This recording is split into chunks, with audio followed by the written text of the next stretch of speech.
Hi, everyone. It's Dr. Karen, the women's midlife specialist. And today's labs, I think, are really important because, well, one of her symptoms is troubling to me.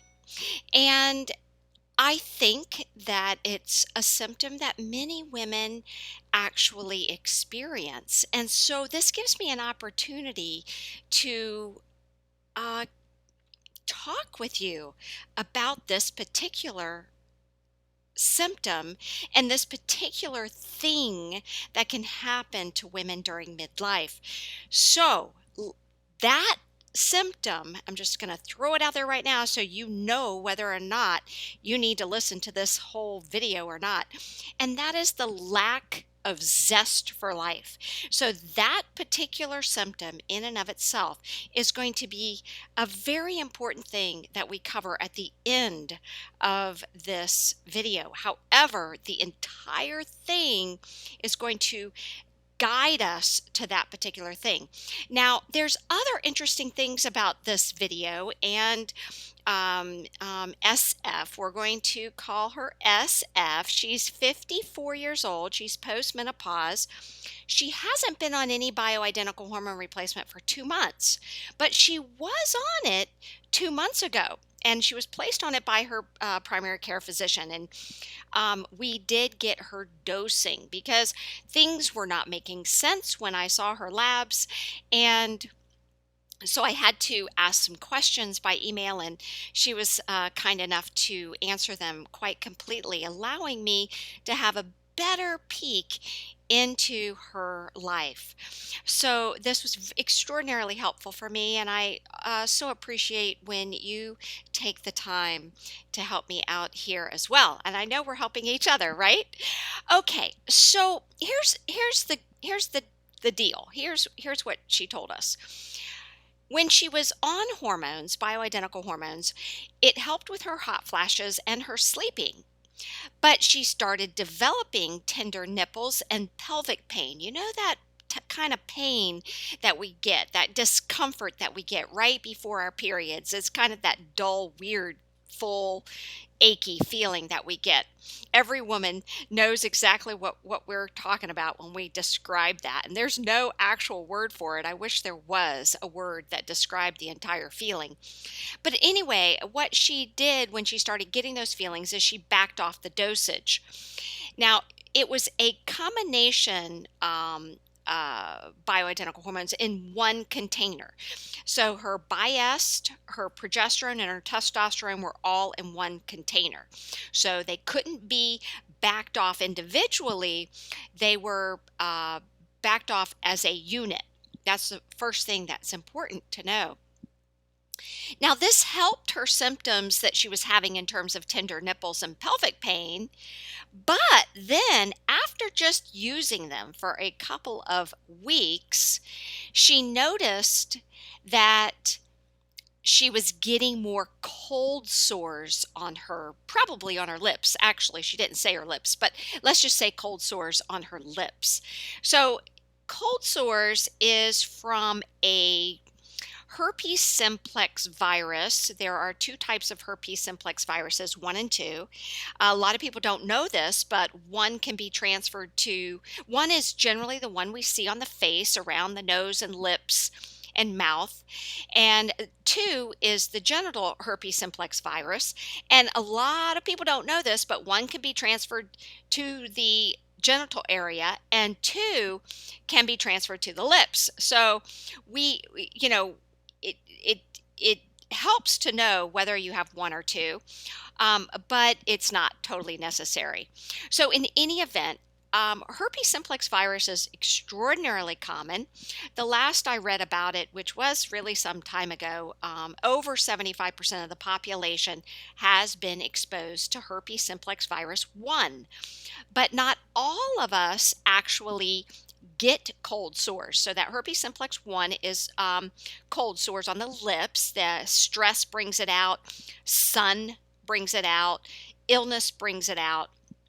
And not everyone who carries the virus actually end up showing the virus or shedding the virus, which makes it quite dangerous because we pass it on to our partners or people we kiss and our children, right? Because we kiss our children. And uh, we can pass it on. We don't even know we have it because we might be the person who doesn't show it. I know I'm that person. I have never had a cold sore, but my son has cold sores. My mother has cold sores. My father gets cold sores. Certainly, I have been exposed plenty of times to herpes simplex virus 1. I've had a few. What is it? You have to kiss a lot of frogs to find your prince. I've kissed a lot of frogs. So I suspect I carry herpes simplex 1, but am one of those lucky people who do not show or shed the virus. My husband's the same. He doesn't shed it, but I'm sure he has it because I'm sure I have it. So, and boy, I can tell you, I think he's kissed a lot of what do you call them, female frogs. All right. In any event, could this is intriguing, and I want to throw this out there. Could these bioidentical hormones actually be increasing the amount of cold sores that she's seeing on her lips? Well, I'm going to say I have personally never seen it, but I'm going to say it is possible. And the reason it's possible is because hormones do affect our immune function. So, too high, too low, our immune function is affected. So, I had to ask then, what dosing were you on? So, she gave us that dosing, which I'll show you on the next slide. In any event, the other thing that she told us is that one of the reasons she was taking bioidentical hormones was for her hot flashes and her problem with sleeping, but it was also to increase her libido and uh, painful intercourse. And the hormones didn't help that at all. So she's been off of it now for 2 months completely. And she says that her sleep is now disrupted and her hot flashes are back, but not as bad as before. But she no longer gets the cold sores as she was getting as frequently while she was on the bioidentical hormones. Normally she gets them about twice a year, but she was having them every month when she was on bioidentical hormones. So I think that that's a very interesting, intriguing symptom, and I would say that that is very well possible. So by email, she offered us her most troubling symptoms. And though we do have the symptoms down below that ZRT asks, we also have this, and this is very good. Painful intercourse, lack of libido, lack of zest for life, and trouble sleeping. She also told us that she tried the Happy Hoo Hoo, but, quote, didn't like the delivery system and thought it was too messy. So I'm going to address as much of this as possible. And we're going to look at her hormones in just a minute. But let's go down and look at symptoms first, because we're kind of talking about that right now. So vaginal dryness, stress is in the severe category, weight gain in the waist, decreased libido, which she told us, and she feels rapid aging. And so when we look at her symptoms as a whole, looking at them under categories, certainly high cortisol stress appears to be the biggest bugaboo for SF, and low androgens seem to be a problem. And the third would be her estrogen and progesterone deficiency. So let's take a look at her labs now and see if it could bring us any clues. So right now we're sitting right in the middle of estradiol. For somebody, she's not on anything, but remember 2 months ago she was. Progesterone is high and she's not on anything for the last 2 months. Testosterone's right in the middle, and DHEA is very low. That is sadly low. Cortisol is okay first thing in the morning. All right, so here's the labs. Estradiol, again, right in the middle for someone postmenopausal, not on any supplementation. Progesterone is high, so this gave me a question in my mind. What dose was she on? Which I'm going to share with you in just a moment. Her progesterone to estrogen ratio is still okay.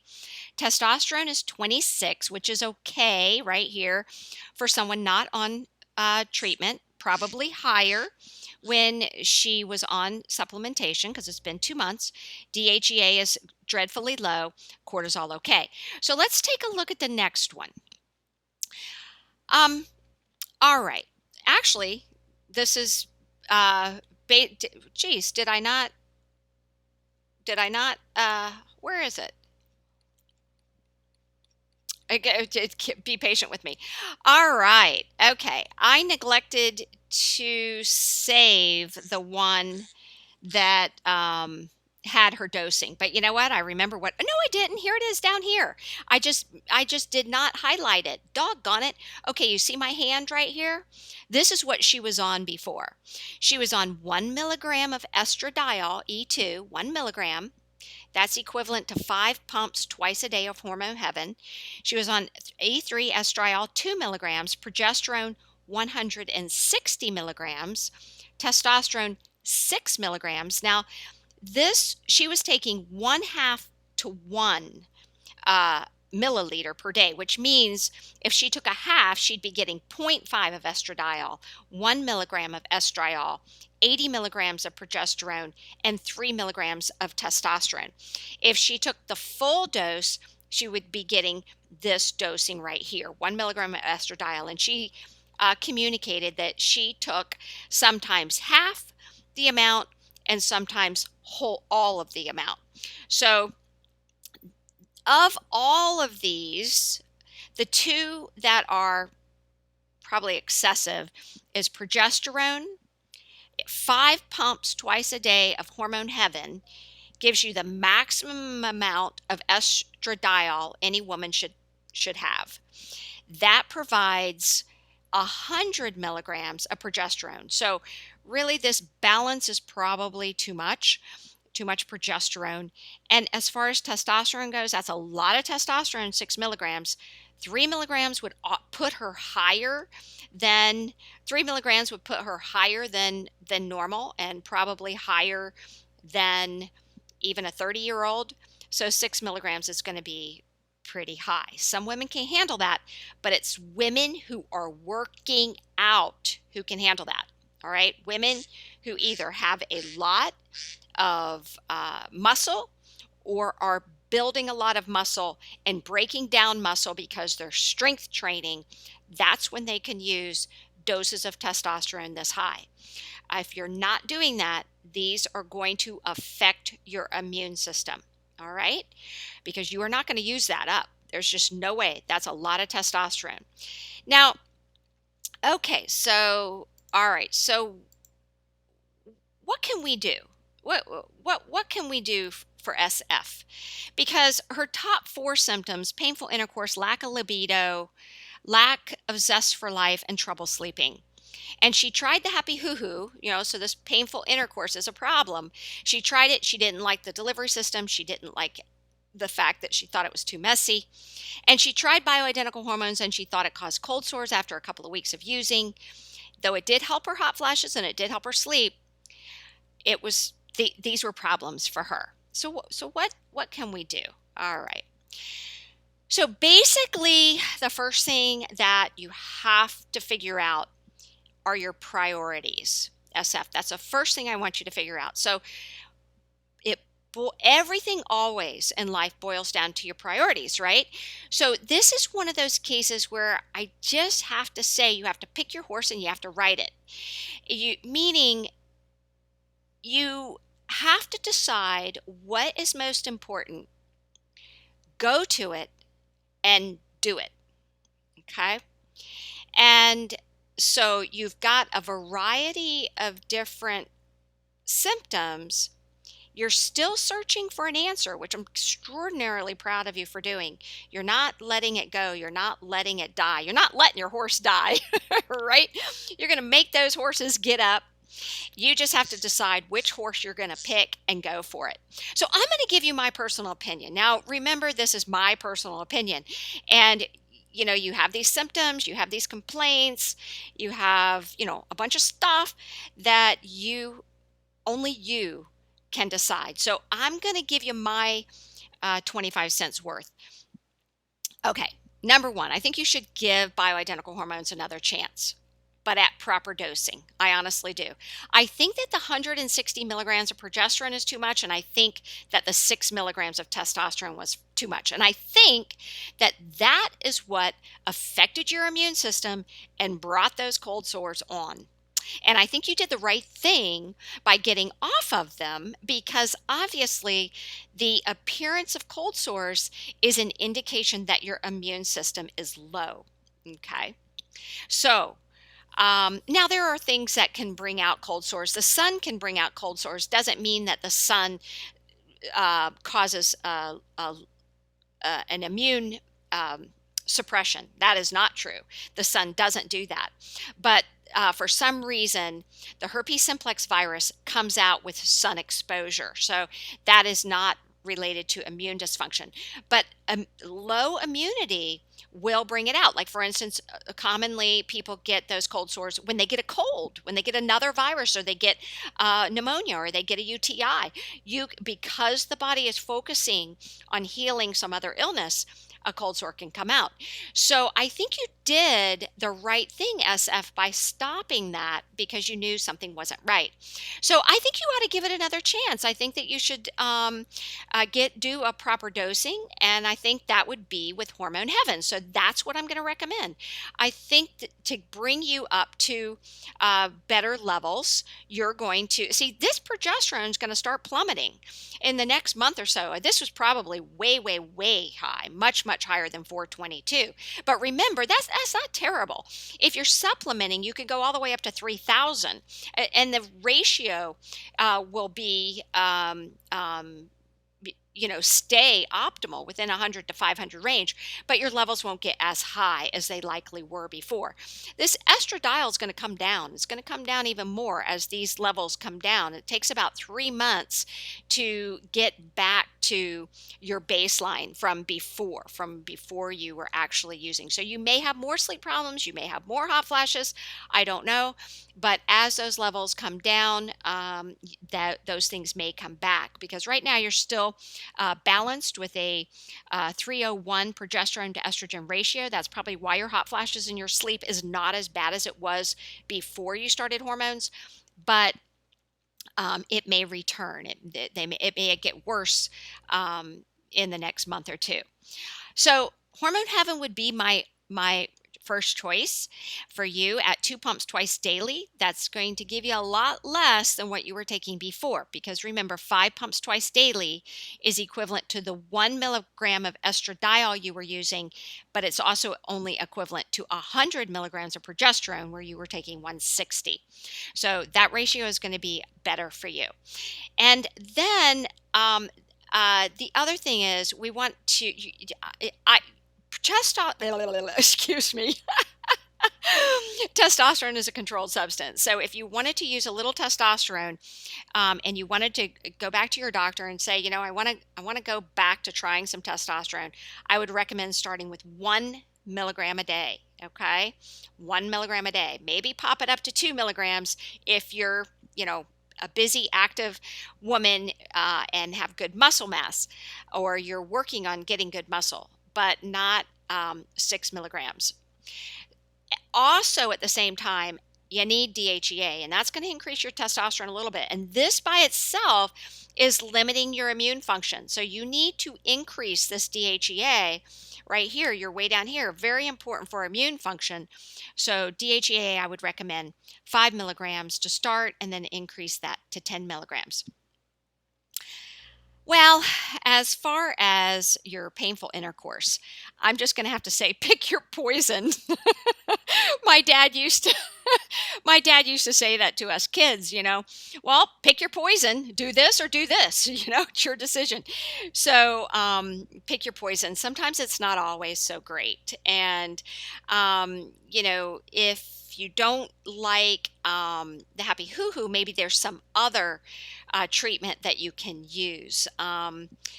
Anything intravaginally, if you get any cream with DHEA or progesterone or estradiol in it, creams are going to be a lot messier than a suppository.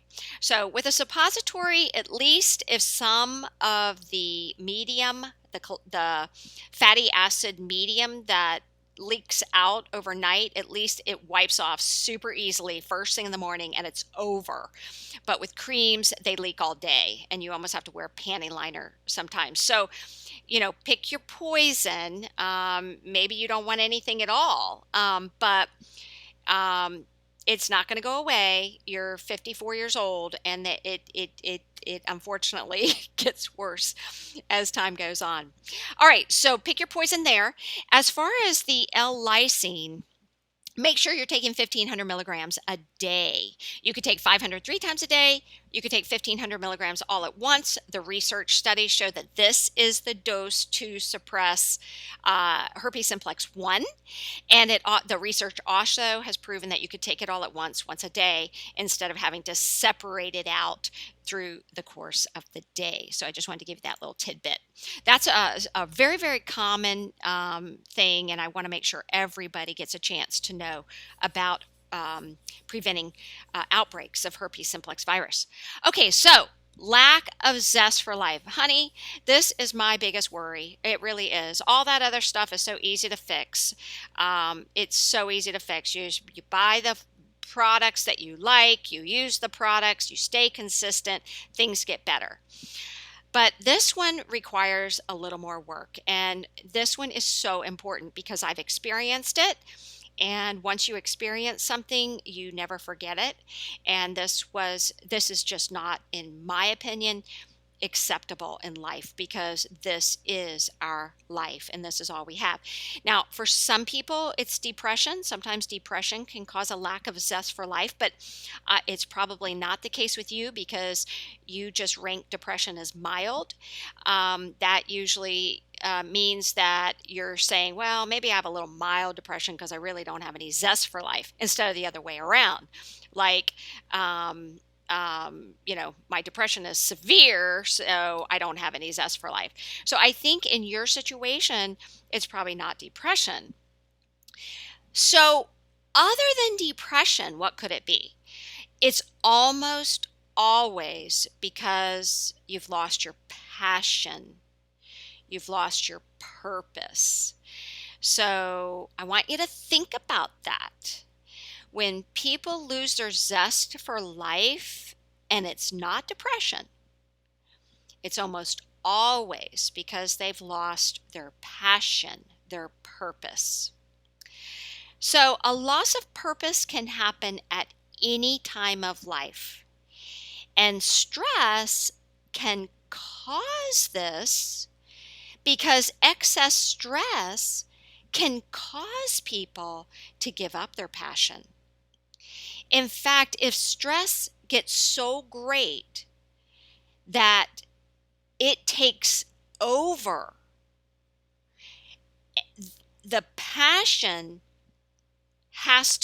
becomes less important. So people can abandon their passion at a simple necessity because the stress becomes too great. We go and we go and we go and we go and we don't refill. And when that happens, we get empty and our zest for life declines and we lose our passion. So I don't know which one it is for you. Did you lose your passion because something didn't work out and you just needed to rearrange some things? That's very common in life, right? I mean, the average person goes through a whole bunch of different jobs before they retire. That those days where we used to get in a job and stay in the same job forever, that's gone. Those are, there's some people that do that. They're amazing to me. But for the most part, did the passion get abandoned, or did the stress cause abandonment of passion? Because if you can regain your passion, if you can figure out what passion it is that you have, that you long for, you've got yourself back a zest for life, as long as you control your stress. So the first thing that, of course, I also want to point out is that you rank your stress as severe. And the common group of symptoms that you have are high cortisol. So I highly recommend this. I highly recommend a good multi-mineral, good multivitamin, a good omega-3 fatty acid, and adequate amino acids for body function. This is the closest thing that I have found until a surprise that is coming up in June. But this one here is excellent. Adrena is the product that I would recommend at this point. And this is by Orthomolecular. And this is going to actually calm and support those symptoms of high cortisol. But that's, again, the easy part. Taking a supplement, popping it in your mouth, that's just a matter of discipline. This is important. I want you to take these questions, and I want you to spend some time thinking about them. And I want you to really, really take this seriously. What do you love the most in your life? And even better question, what did you love the most as a child? What was the most fun thing you did as a child? What made you feel joyful and complete and important, and you got excited to do it? Even if it wasn't, exciting, it made you feel good. What did you do as a child, as a teenager? What did you do? What was it? And what are your dreams? What dream do you have of accomplishing something? What is it that you wish that you could do? So before hormones, before supplements, before anything else, answer these questions and be super honest with yourself, because this is your life. If you had all the money and time you could ever need or want, what would you be doing right now? And then put that together with the answers to what do you want people to say about you at your funeral. If you were a little fly on the wall and could watch the people talking about you at your funeral, what would you want them to say about you? And let me know, because you answer these two things, you've got a direction to get that zest back for your life. And then you'll be ready for hormones and supplements and everything else, because you're going to be hot to trot, girl. And I want to know about it. I want to hear from you. So I hope this was helpful for you. It was my absolute joy. Thank you so, so much for letting me be a part of your life. All of you beautiful, wonderful, incredible, amazing ladies. From my heart to yours, have a wonderful, wonderful day. Bye-bye.